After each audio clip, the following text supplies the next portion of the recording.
Assalamualaikum warahmatullahi wabarakatuh. Saya pemegang nomor undian 078 atas nama Raja Khairul Azmi. Saya utusan dari Dayah Raudatul Ma'arif Jatru, Muara Batu, Provinsi Aceh.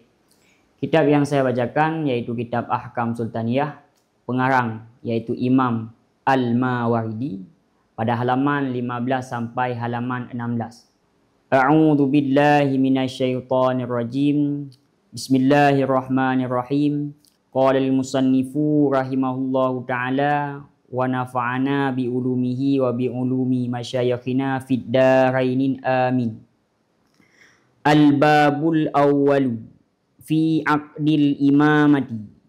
Al-imamatu mawdu'atun li khilafatin nubuwati fi hirasatid dini wa siyasatid dunya. Wa aqduha liman yakumu biha fil ummati wajibun bil ijma'i wa in syadda anhumul al-asammu wa ikhtulifa fi wujubiha hal wajabat bil aqli aw bisyar'i faqalat ta'ifatun wajabat bil aqli lima fi tiba'il uqala'i minat taslimi li za'imin yamna'uhum minat tadhalumi wa yafsilu bainahum fit tanazu'i wa takhasumi walaulal wulatu lakanu fawda muhmilina wa hamjan mudha'ina wa qad qala al afwahul awliyu wa huwa sya'ihun jahiliyun minal basiti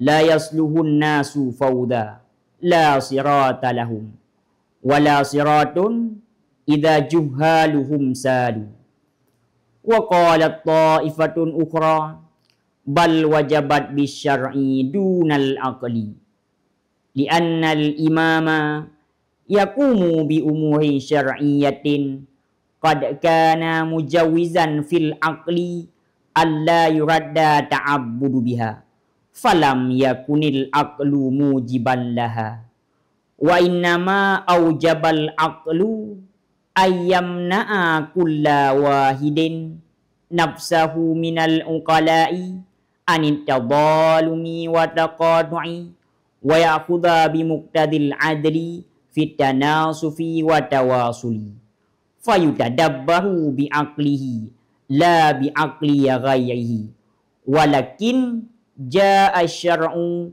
bitafwidil umuri ila walihi fid din.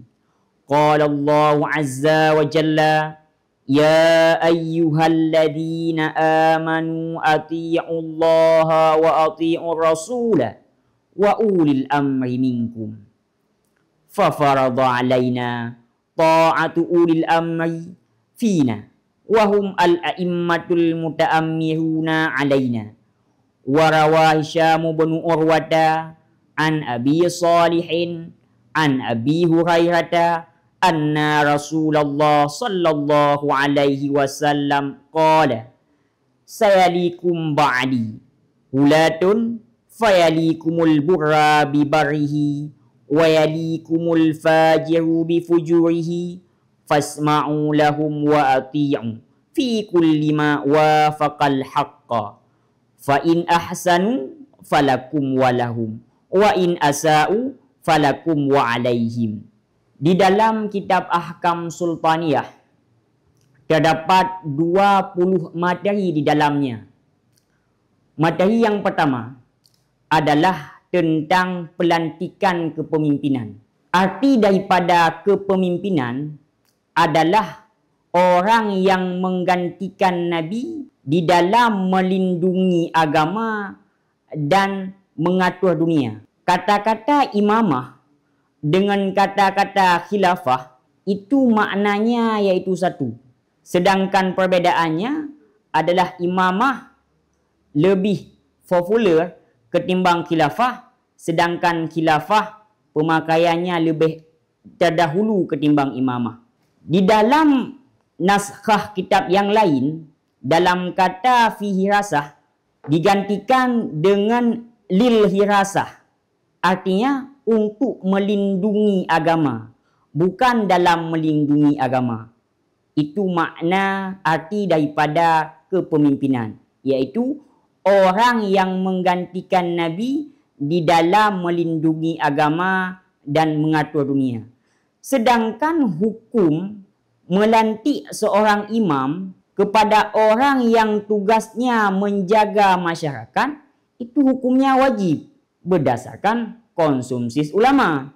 Walaupun ada ulama dari golongan Mu'tazilah menganggap pendapat tersebut kepada pendapat yang lemah, iaitu ulama tersebut merupakan ulama daripada ahli fiqh daripada Mu'tazilah yang nama beliau ialah Abdurrahman bin Kaisar.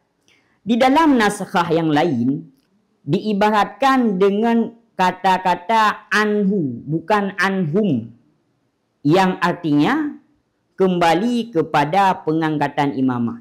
Di dalam hukum pelantikan imam, terjadilah berselisih faham pada kewajiban tersebut. Apakah wajib tersebut didasari dengan wajib secara logika ataupun wajib mengangkat seorang pemimpin dilandasi dengan dalil-dalil syar'i. Dalam permasalahan tersebut, ulama daripada golongan fiqh menjelaskan bahawa wajib mengangkat seorang pemimpin didasari dengan wajib secara logika. Pasalnya bahawa orang yang berakal sehat pasti beliau menerima iaitu seorang pemimpin yang tugasnya yamna'uhum minat tadhalumi, yang tugas beliau untuk menghindari daripada kezaliman, dan tugas daripada seorang pemimpin iaitu wayafsilu bainahum fitanazu'i wa takhasumi, iaitu menghindari masyarakat daripada berbuat konflik dan berbuat perlawan-lawanan.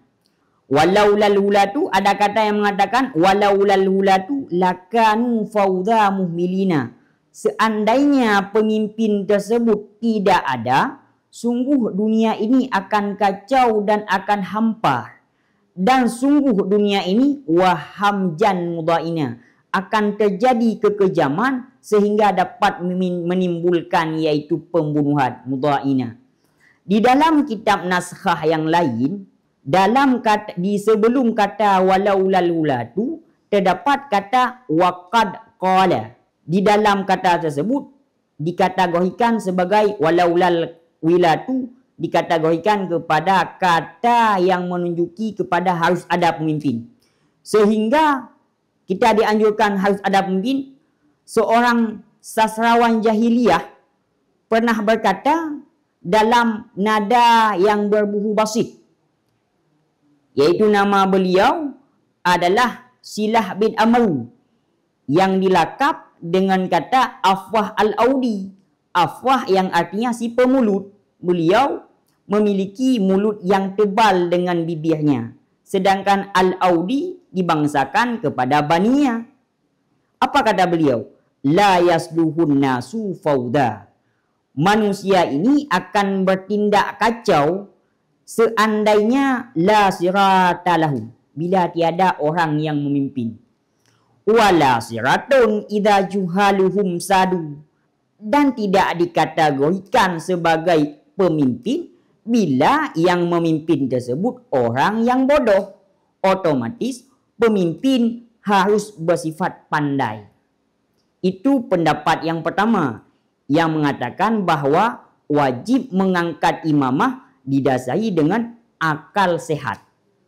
Sedangkan pendapat yang kedua mengatakan bahawa wajib mengangkat seorang pemimpin didasari dengan dalil-dalil syar'i, bukan dengan akal.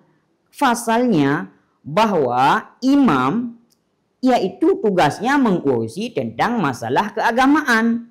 Kadakana mujawizan fil aqli alla yuraddu ta'abudu biha, yang pasti pada akal kita manusia pasti diterima bahawa tidak akan mudah kita melakukan ibadah ataupun tidak akan tenang kita dalam melakukan ibadah bila tiada yang memimpin. Otomatis bukan akal yang mewajibkan kepada mengangkat seorang pemimpin, tetapi tugas daripada akal iaitu ai innama aujabal aqlu, tugas daripada akal iaitu menegah pribadi kita masing-masing daripada golongan yang berakal untuk tidak menjadikan iaitu perzaliman dan perselisihan.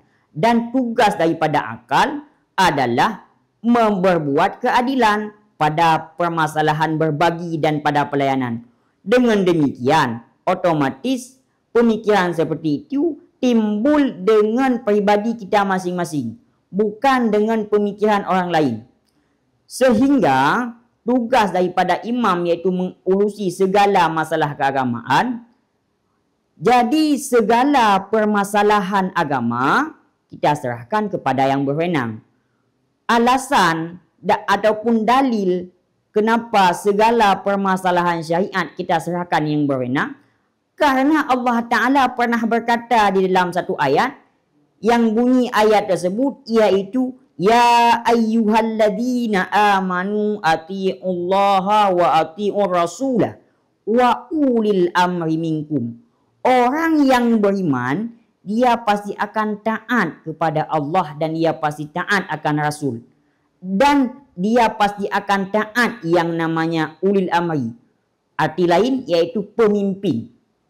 Jelas di dalam ayat bahawa Allah Ta'ala mewajibkan kepada kita yaitu menaati seorang pemimpin. Siapa itu yang dikatakan pemimpin? Pemimpin adalah imam ataupun pemimpin yang telah terlantik kepada kita. Dalil lain ataupun bukti lain bahawa kita wajib mengangkat pemimpin didasari dengan wajib secara syar'i adalah dalil hadis Nabi, iaitu hadis yang diriwayat oleh Hisham bin Urwah. Urwah mengambil hadis tersebut daripada Abi Saleh. Abi Saleh mengambil hadis tersebut daripada Abi Hurairah. Abi Hurairah mengambil langsung daripada Nabi. Apa kata Nabi? Nabi berkata bahawa sayalikum ba'di hulatun. Setelah Nabi tiada, akan ada yang namanya pemimpin. Fayalikumul burra bi burrihi. Yang memimpin oleh orang baik dengan kebaikannya. Wayalikumul fajiru bi fujurihi. Dan yang memimpin oleh orang jahat dengan keburukannya. Tugas kita fasma'u lahum wa ati'u fi kulli ma wafaqal haqqa.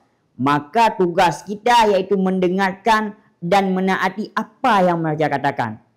Karena kenapa? Fa in ahsanu falakum walahum. Seandainya pemimpin tersebut berbuat kebaikan, maka kebaikan tersebut menjadi milik kita dan menjadi milik kepada pemimpin. Bila sebaliknya, bila pemimpin tersebut berbuat keburukan, otomatis kebaikan daripada tugas beliau menjadi milik kita, sedangkan kemudaratan yang pemimpin kerjakan iaitu mudarat kepada pemimpin tersebut. Dalam dua permasalahan, di manakah pendapat yang lebih kuat? Karena kita anggap pendapat yang pertama mengalisuhi bahawa pendapatnya berpegang kepada akal, sedangkan pendapat kedua berpegang kepada dalil syar'i, otomatis yang kuat adalah dengan dalil syar'i. Kenapa? Karena dalil syar'i adalah dalil yang sudah pasti. Sedangkan akal belum pasti dengan akal yang kita fikirkan. Sekian daripada saya. Mohon maaf atas segala kekurangan. Hadanallahu wa yakum ajmain. Assalamualaikum warahmatullahi wabarakatuh.